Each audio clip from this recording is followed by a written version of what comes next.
Hello! My name is Sean, and welcome to my Seinfeld-inspired cocktail tutorial. Today I'm going to teach you how to make a cocktail that I created for my annual Festivus party, a cocktail that I call the Vandelay.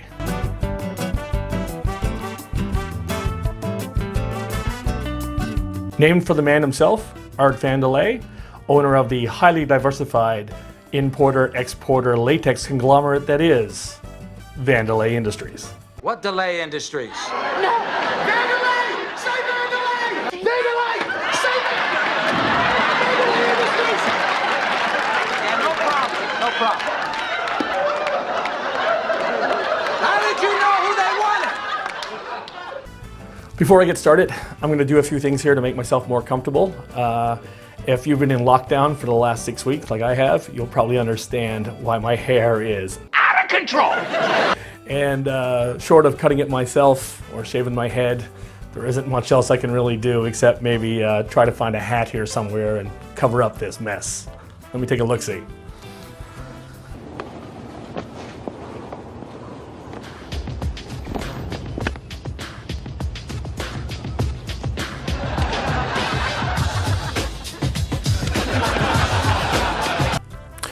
There we go, much better. Okay, so I've been known to drink a beer or two, so the first thing I want to do is kick this video off with a little toast. Cheers. Here's to feeling good all the time.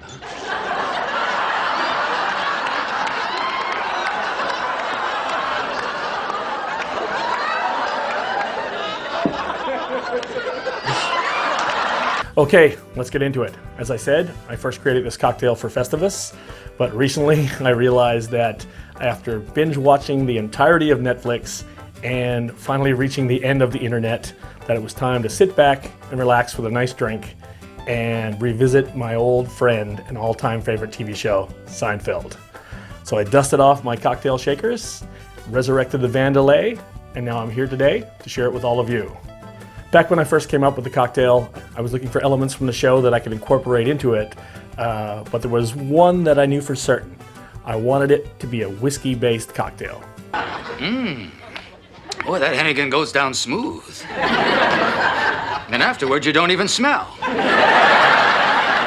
That's right, folks. I just had 3 shots of Hennigans and I don't smell. I looked everywhere for the no smell, no tell scotch, but much like Jerry Seinfeld playing a fictionalized version of himself, I do believe that Hennigan's is a fictional scotch. Now, I could be wrong, and if somebody's got a line on some Hennigans out there, please let me know where I can get my hands on it in the comment section down below. That's Hennigan's. No smell, no tell, scotch. Obviously, Seinfeld is set in New York City, and I wanted this cocktail to be somewhat representative of New York, so I decided to make a variation of a New York sour.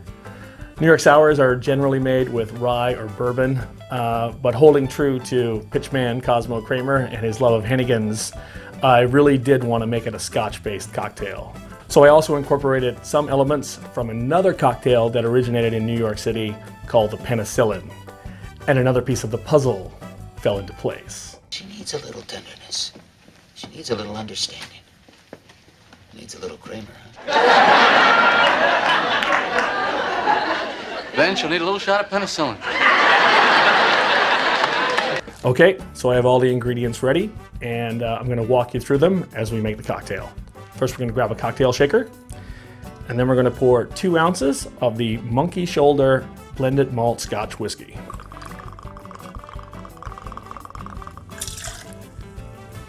I chose this Scotch specifically because I was inspired by the nickname of that T-Bone wannabe, George Louis Costanza. From now on, I will be known as Coco the monkey.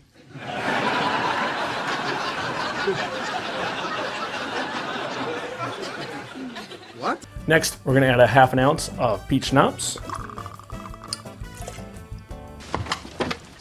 Cereal. Peach schnapps. What's this?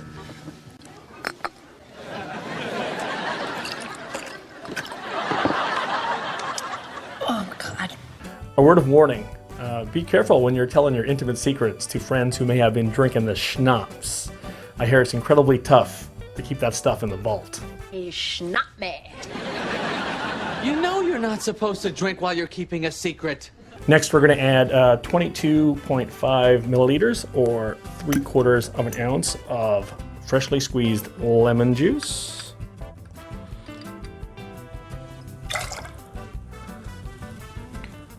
And borrowing from the penicillin, we're going to add 3/4 ounces or 22.5 milliliters of honey syrup. Now, I borrowed this from the penicillin, which actually uses a honey ginger syrup, but I've decided to forego the ginger for this cocktail. Now we're going to add 2 dashes of Angostura bitters. There we go. And we're going to add 1 whole egg white. Now feel free to use fresh egg whites if you have it, but I just happen to have some pasteurized egg white. So I'm going to use 1 ounce of that. Just make sure you leave enough for breakfast. You know how Jerry likes those egg white omelets. They make a point of saying on the menu, no egg white omelets. Look at that. So what? Have a yolk. It won't kill you. Now that we've added all our ingredients, I'm going to dry shake it to give it a nice, smooth, silky consistency. Dry shaking is when you shake without ice.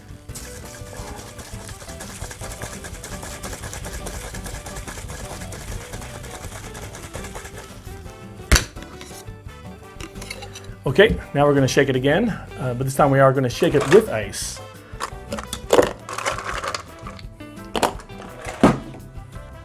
I've come to realize over the years that bartenders often make weird faces when they shake cocktails, or they definitely have their own style.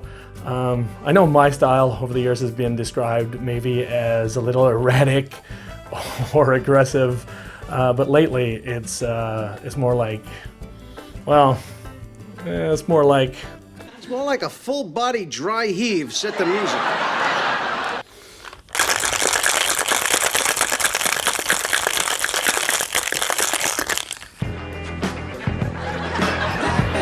Sweet, fancy Moses. It was tough to get through that with a straight face. Now we're going to ice a double old-fashioned glass.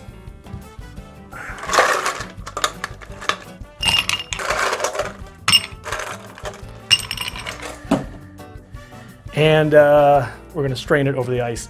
I can't seem to find my Hawthorne strainer, so I'm just going to do this old school and see how it looks.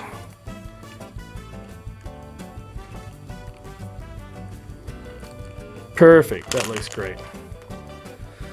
All right, another one of the elements that I borrowed from the New York Sour is a float of red wine, and I have 2 to choose from. Just a reminder, this video is not sponsored by any of the brands I've used here today. All of the ingredients were selected purely on the merits of their sponge-worthiness, especially this one. This one's especially sponge-worthy. I was going to use a Merlot. How do you like the Merlot? Merlot, I never heard of it. Did they just invent it? Oh, brother. But while I was out shopping for wine, I came across this. It's a Cabernet Sauvignon from Casillero del Diablo. For the devils! The devils! Diablo! Dios mío! El Diablo! I'm going to go with the Diablo. I'm a big fan of David Putty. High five! No. Okay. Fun fact. Shout out to Patrick Warburton, who plays Putty. His band actually played at my friend's bar a couple of years ago, and he actually played one of my favorite songs by the Tragically Hip. And for me, that is just the nexus of my universe. Seinfeld and the Hip. High five. That's right. High five. On the flip side. High five. Okay, let's float a half an ounce of red wine on top. We're just going to pour it over the back of a bar spoon.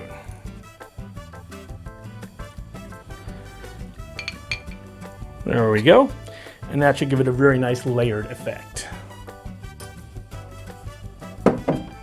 Finally, we need to add a garnish. I'm going to cut a nice twist of orange.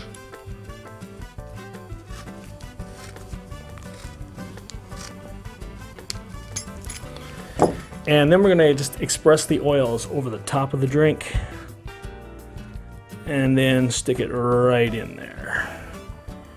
We're also gonna add 2 of these dark bourbon soaked cherries. Now you can use maraschino cherries or amarena cherries, but be warned, if you are somebody who is extremely careful with money, those cherries don't come cheap. You think I'm cheap? I'm not really working right now. I know. When I was working, I spent, baby. Alternatively, you can always garnish with 1 slice of a Mackinac peach. But from what I understand, they are incredibly hard to get. The ones from Oregon that are only ripe for 2 weeks a year. Yeah, I split a case with Newman. I wait all year for this. Oh, this is fantastic. And there you have it, the Vandelay. As for food pairings, it pairs nicely with a mean calzone, Calzone. Yeah, calzone. Yeah. The best. a big salad, or perhaps even some Kenny Rogers roasted chicken. Rest in peace, Kenny. Rogers chicken? Oh, get that out of here. Well, the man makes a pretty strong bird. What is that, hiccup? Yeah. It's the wood that makes it good.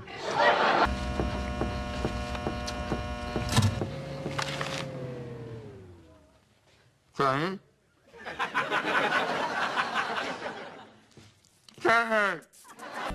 Okay, that's it for me. Good night, everybody. I just couldn't do it. I couldn't get out on a high note. And that's because I have one thing left to say.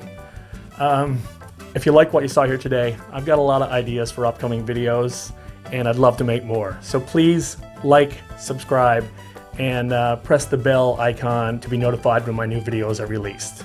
And please feel free to share it with your friends, share it with Bob Sacamano, or Lomez, or Mulva, and ask them to pass it on. One final thing, please remember that while it's okay to binge watch, please always drink responsibly. Thanks for watching. H-E-double-N-I. Kramer. Yeah, that'll do.